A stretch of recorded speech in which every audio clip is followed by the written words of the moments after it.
پروری، غریب پروری. غریبوں کا بھی دل نہیں کرتا غریبوں سے دوستی کرنے کو، وہ بھی کسی تگڑے بندے سے. غریب 3-4 غریب مل کے ایک غریب کی مدد کرنی شروع کرے نا تھوڑی تھوڑی، تو ہمیں وزیروں، مشیروں، ایم پی، ایم این اے کی ضرورت ہی نہ رہے. امام حسین گزر رہے تھے. امام زین العابدین فرماتے ہیں کچھ لوگ زمین پہ بیٹھ کر روٹی کھا رہے تھے، تو انہوں نے امام صاحب سے کہا حضور آ جائیں. تو امام صاحب گھوڑے سے اترے، زمین پہ بیٹھ گئے، اور جب ان کے ساتھ روٹی کھائی تھوڑی سی، امام علی مقام اٹھنے لگے تو کہنے لگے حضور اور کھائیں. فرمانے لگے قسم بخدا ابھی کھا کے آیا تھا، اور کبھی روٹی کھا کے میں نے فوری طور پہ دوبارہ نہیں کھایا. بیٹھ اس لیے گیا ہوں کہ تمہارا دل نہ ٹوٹ جائے. دل بدستاور کے حج اکبر است. عزیز دوستو، غریب پروری، بہادری، اور سب سے بڑی بات یہ کہ قناعت پسندی، تھوڑے پہ گزارا. یہ جو ہم روز دکھ سناتے ہیں نا اپنے بیٹوں کے، بیٹیوں کے، پریشانیاں، آزمائیاں ہم نے طاری کر لی. میں اکثر کہتا ہوں کسی کی بیٹی اتنا کام نہیں کرتی جو اس کے ہاتھوں پہ چھالے پڑ جائیں، لیکن حضور کی بیٹی کرتی ہے. محبوب کی شہزادی یہ کام کرتی ہے کہ ہاتھوں پہ چھالے پڑ جائیں. نبی پاک صلی اللہ تعالیٰ علیہ وسلم کی شہزادی یہ کام کرتی تھی، ڈیوٹی کرتی تھی ذمہ داری سے. اور کنز المال میں وہ چمکتے دمکتے لفظ حدیث کے موجود ہیں کہ اونٹ کے بالوں کی بنی ہوئی چادر اوڑھ کے سیدہ فاطمہ چکی پیس رہی. محبوب نے دیکھا، آنکھوں میں آنسو بھی آئے. پتہ فرمایا کیا؟ فرمایا فاطمہ بیٹا دنیا میں تھوڑی سی تکلیف برداشت کر، آخرت کی ساری عزتیں اللہ تجھے ہی عطا فرمائے گا.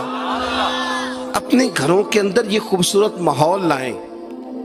اور پھر سب سے بڑی بات یہ تھی کہ ان کا جو رشتہ تھا نا مصلی کے ساتھ. سبحان اللہ. یہ اذان کس کی ہے؟ اذان ایک کا ہی جواب دینا ضروری ہوتا ہے جی. زیادہ اذانیں ہو رہی ہیں نا تو ایک کا ہی جواب دیا جاتا ہے. آپ توجہ کریں میری بات پر. عزیز دوستو، نبی پاک صلی اللہ علیہ وسلم بڑی تگڑی ہے.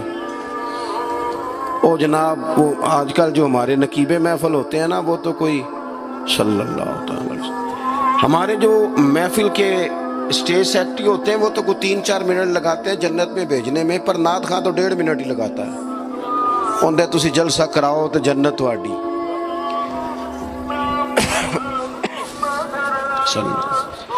یاد رکھیں کہ نسبت کی مضبوطی ایک بڑی عظمت ہے. اللہ والوں کی نسبت بڑی چیز ہے، اور خدا دے یہ دولت تو یہ بڑی چیز ہے، یہ بڑی چیز ہے. یاد رکھ لے میرے عزیز کہ جب آپ کا رشتہ اگر نسبت تگڑی ہے تو عبادت کرنے سے تو اور تگڑی ہو جائے گی، مصلی پہ بیٹھنے سے تو اور مضبوط ہو جائے گی. آپ نبی پاک علیہ السلام کے گھرانے کا ترک دیکھیں تو وہ عبادت سے بڑا ان لوگوں کا شغف ہے، اللہ اللہ کرنے سے بڑا ذوق ہے. ہم نا پہلے بھی کمزوریاں کافی تھی، پر جب سے موبائل آیا نا، یہ موبائل تسبیح کی جگہ پہ آیا ہے. ہاتھوں میں تسبیحیں ہوتی تھی جہاں موبائل آئے.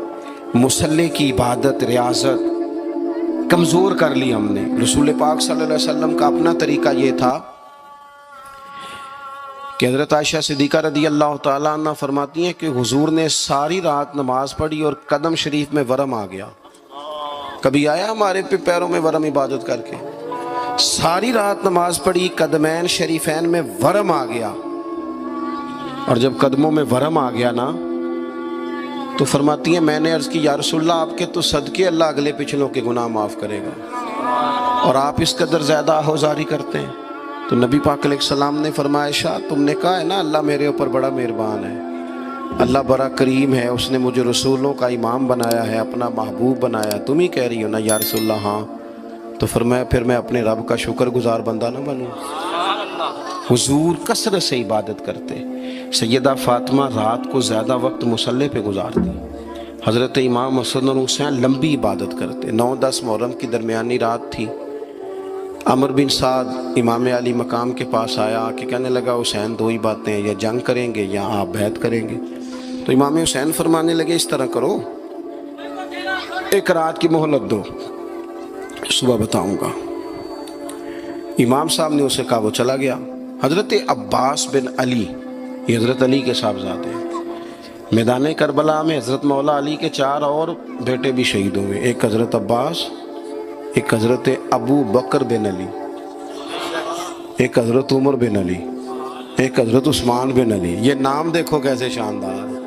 اور یہ نام حضرت علی نے نام رکھے اپنے یاروں کے نام پہ نام رکھے. خلفائے ثلاثہ سے عقیدت بتاتی ہے ان کی کتنی تھی. تو حضرت عباس رضی اللہ تعالیٰ عنہ نے آ کے سیدنا امام حسین کی خدمت میں عرض کی، حضور آپ نے جو فیصلہ کرنا ہے نا سویرے، مجھے ابھی پتہ ہے، آپ نے بیعت تو کرنی نہیں، ہونی تو جنگ ہے. تو یا رسول اللہ صلی اللہ علیہ وسلم، اے امام علی مقام رضی اللہ تعالیٰ عنہ، آپ نے رات کی مہلت کیوں لی؟ یہ عجیب لوگ ہیں، پتہ نہیں کیا سوچیں گے، مہلت لینے کی کیا ضرورت تھی؟ کہ میری بات یاد رکھنا جو عرض کر رہا ہوں. امام حسین فرمانے لگے، عباس تیرا کیا خیال ہے، سوچنے کے لیے ٹائم لیا ہے تو حضور پھر کس لیے لیا ہے؟ تو کیا جملے ہیں امام حسین کے. فرمانے لگے، عباس تجھے پتہ ہے نا مجھے سجدوں سے بڑا پیار ہے، سجدوں سے پیار ہے، دعاؤں سے پیار ہے، عبادت سے پیار ہے. میرا دل کرتا ہے ایک رات رہ گئی ہے میں رج رج کے سجدے کروں، اپنے مالک کے حضور اپنی پیشانی رکھوں، خوب دعائیں مانگوں. تو ان کا تو عبادت سے اتنا شغف تھا. آخری بات سنیں، یزید تو ظاہری طور پر کلمہ بھی پڑھتا تھا، سارے کام کرتا تھا. امام حسین کیوں نکلے اس کے خلاف؟ اس لیے کہ فاسق و فاجر تھا، شرابی بدکار تھا. صحیح بتانا، صحیح.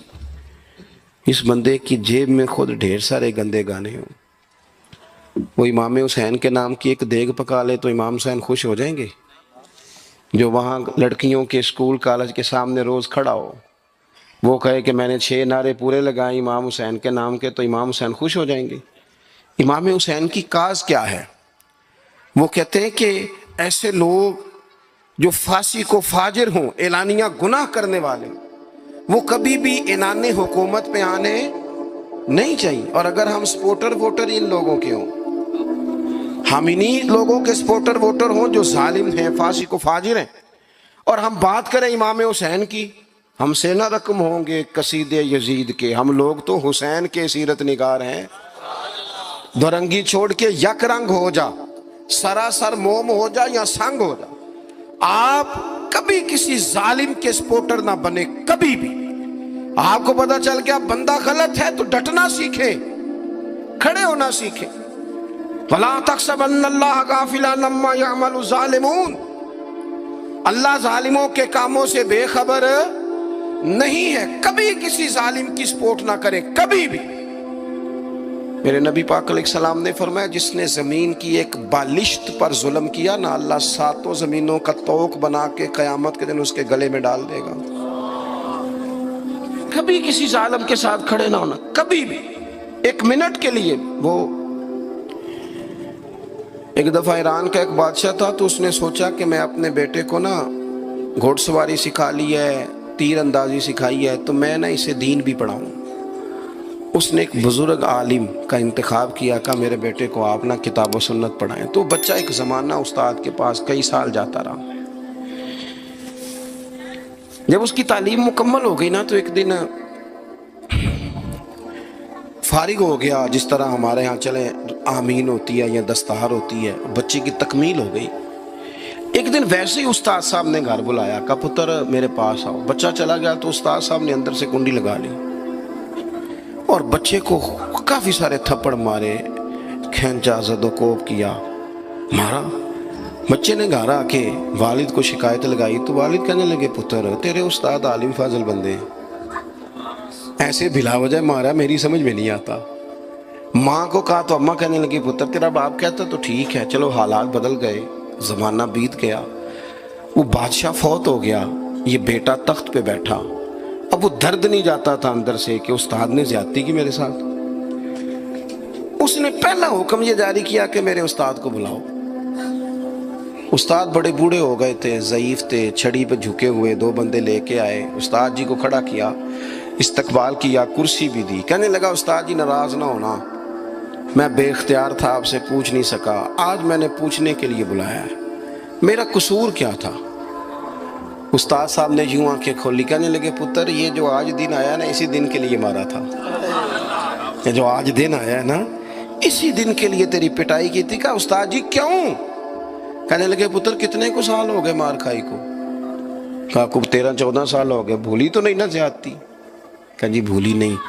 فرمانے لگے اس لیے تجھے مارا تھا کہ ایک نہ ایک دن تو نے باپ کی جگہ پہ بیٹھنا ہے، پتر خیال رکھنا اگر میں نے تیرے ساتھ کوئی زیادتی کی تھی تجھے 14 سال نہیں بھولی تو بھی کسی کے ساتھ نہ کر بیٹھنا، اسے قیامت تک نہیں بھولے گی، اور ایک عدالت صبح قیامت بھی لگے گی، پھر وہاں جواب دینا ہے ثم لتسألن یومئذ عن النعیم۔ جو تمہیں اقتدار کی نعمت ملی ہے اس کا خیال رکھنا، اللہ تعالیٰ حساب لے گا۔